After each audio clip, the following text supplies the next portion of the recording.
Plenty of late goals and decisive goals in today's Premier League action. You saw there at the Johnson Stadium in the lunchtime game. Tottenham 4-0 winners at Huddersfield with the Harry Kane getting two. No goals at the Vitality Stadium.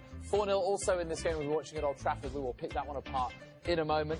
A Stoke courtesy of Peter Crouch beating Southampton by 2-1, but Sado Berahino did miss a penalty.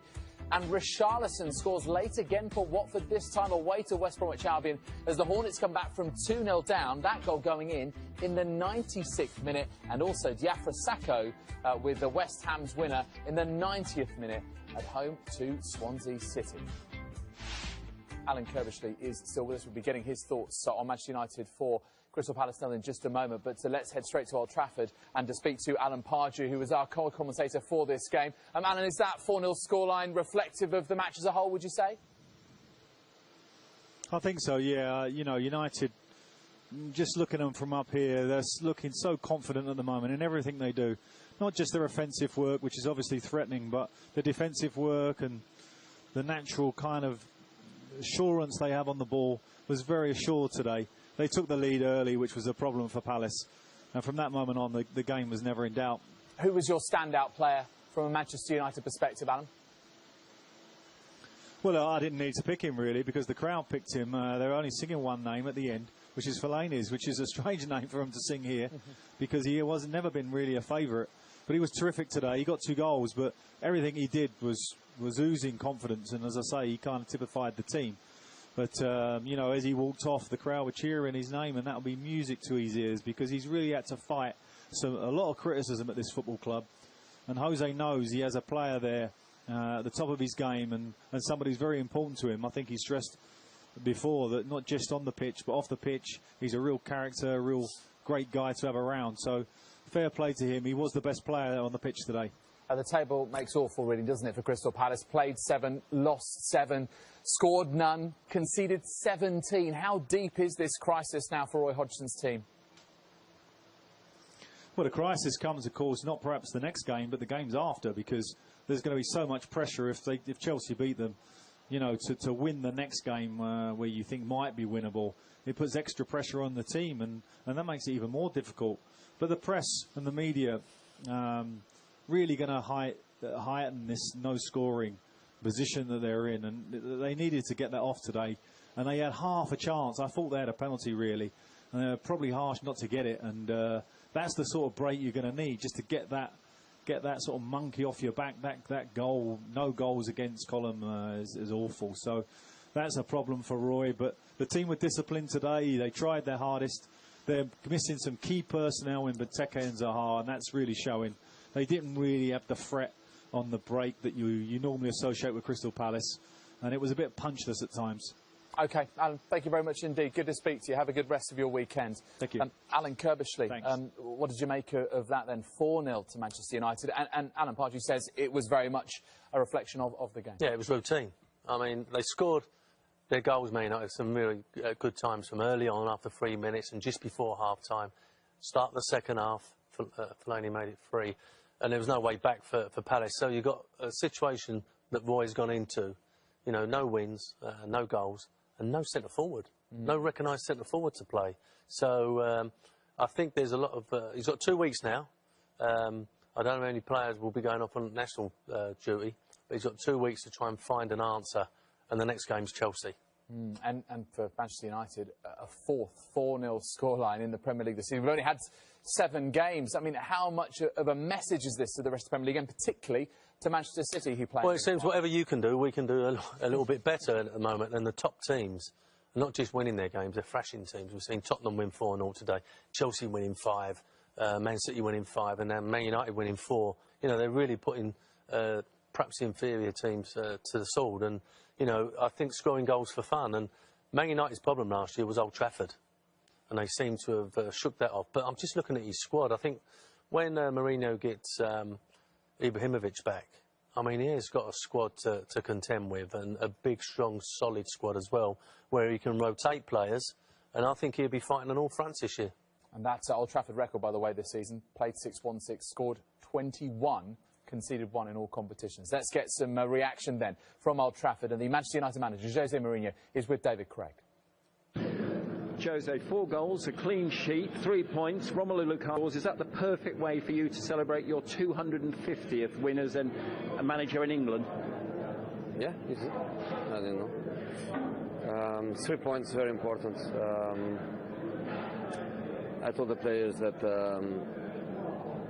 we had to respect the opponent, an opponent in a difficult situation, but a better opponent than the results are saying. Important to respect and to play seriously. Probably the result is bigger than our performance, because I don't think our performance was consistent. We had good periods, we had good moments, we had always control of the game, but we could do better. I think we could do better.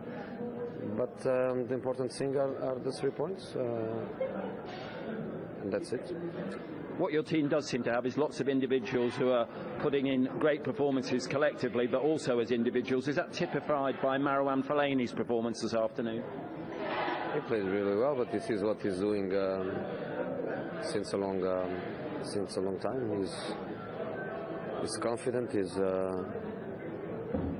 happy with his contribution to the team. I think the style of the team has a space for a player like him, and he feels that.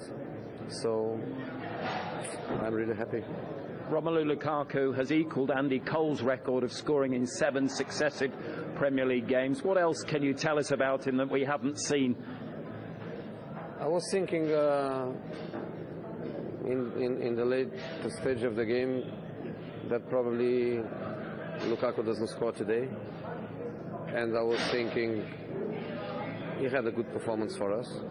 He had a good contribution for us. So Lukaku is not just about the goals he scored, it's about the way he plays and allows other people with different qualities than him to have conditions to shine and to perform. So of course it's nice for a striker to score, it's nice for him to equal the record of such a legend in the Premier League like Andy.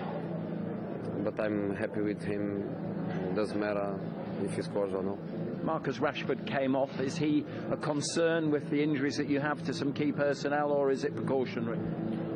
I don't know. I just felt that he was limping, and he was not asking for a substitution, but he was limping a little bit. And, you know, after 70 minutes, bring Martial for less 20, I thought was the right thing to do. Just finally, with the international break now upon you, is that bad for you in terms of stopping the momentum you've got, or do you welcome the break? Bad. I don't welcome the break. Bad, like it happened in the first break, and then the players they come, and 2 days after we have to play another game. It's not a good situation for us, but this is what we have, and moan doesn't help. We have just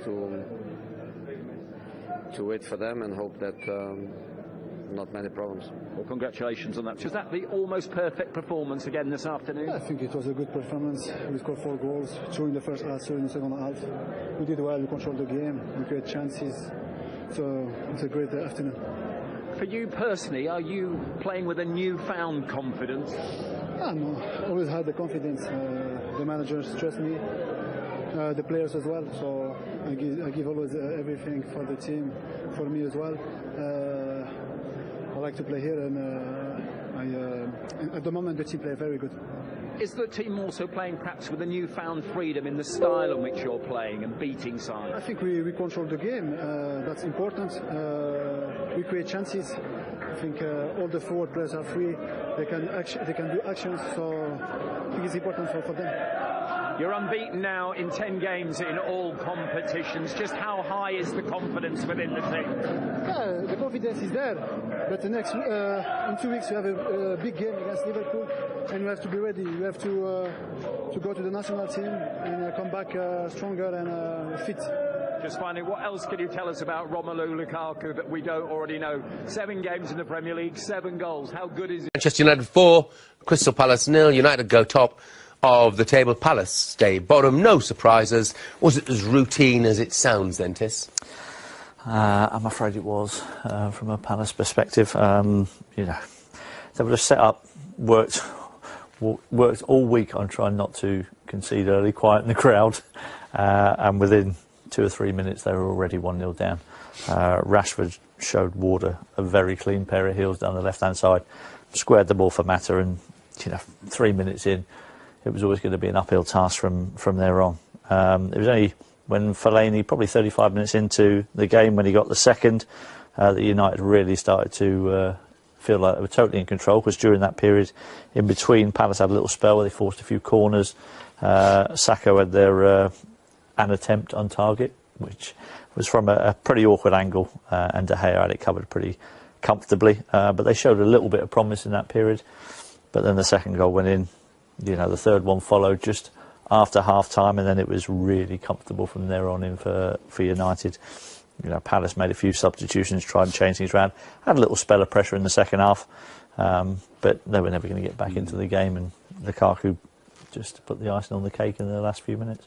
I mean, when we talk about Manchester United, we talk about those who are sort of sprinkled with stardust, if you like, the Lukakus and then the Martials and the Rashfords and the Ibrahimovics when he's fit.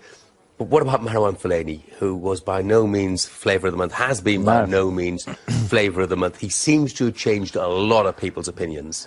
He does indeed, and all credit to Jose Mourinho, because he manages to somehow get a tune out of a player there who many thought his career at Old Trafford was over. And yet he's gone in there, he's made him feel important, he's boosted his confidence, and he looks a threat now. Is he back to doing the sort of thing that he did at Everton?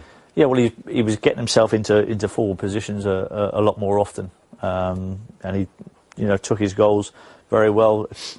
Got into the back post where nobody was marking him, just ghosted him around the back post for his first goal, and then the second one, he put himself in the danger area, and Rashford managed to whip in the free kick with so much pace. And Fellaini's probably only about 2 or 3 yards out from goal, and he literally just has to let it hit his head, and it goes in. But he puts himself in that danger area. And did very well today. I mean, Jose Mourinho mentioned before the game that people are saying, well, they haven't beaten anybody. You can't do anything more than effectively steamroller these sides, can you? No, that's absolutely right. The fixtures perhaps have been a little bit kinder than for other teams. But it's him talking about. Oh, there you are. They might have been a little bit kinder than for other teams, but 4-0 is, at home. No matter who you play in the Premier League, you beat somebody 4-0. You've had to have done well. Same can't be said of Crystal Palace. In fact, the opposite can be said of Crystal Palace. Look, I mean, they wouldn't have expected anything today. No. And they've gone in with a much weakened side. Is there any cause for encouragement at all? There was the small spell, maybe 5 to 10 minutes in the first half at 1-0, where they pressurised and forced 2 or 3 corners in short space of time, but without ever really testing David De Gea. I mean, it is really small crumbs for Palace at the minute. Ladapo came on for his Premier League debut. Felt a little bit sorry for him because they took off Sacco, who obviously played up front on his own, and they put the young lad up front on his own against that defence. You thought might give him a chance and put 2 of them up there and had a little bit of a go and have somebody close to him to try and be able to make a difference. But no, it's only small crumbs of comfort for Palace today. Chelsea at home, Newcastle away, and then West Ham and Spurs. Could be a long wait for the first point, couldn't it? Yeah, I mean, when you're sat at the bottom of the table, you look at the fixture list and every game looks difficult because everyone's got more points than you have. So it doesn't really matter who they turn up to play at the minute. The confidence is so low, the lack of forward players. They'll be just hoping that Zaha gets fit sooner rather than later. He might be able to make a difference, but even so, he's not going to be going to play centre forward and score 6 in 6. No. So it's a tough no, they're pinning so many of their hopes on Wilfried Zaha. Yeah, it's impossible for one player to turn this around, isn't it? Absolutely.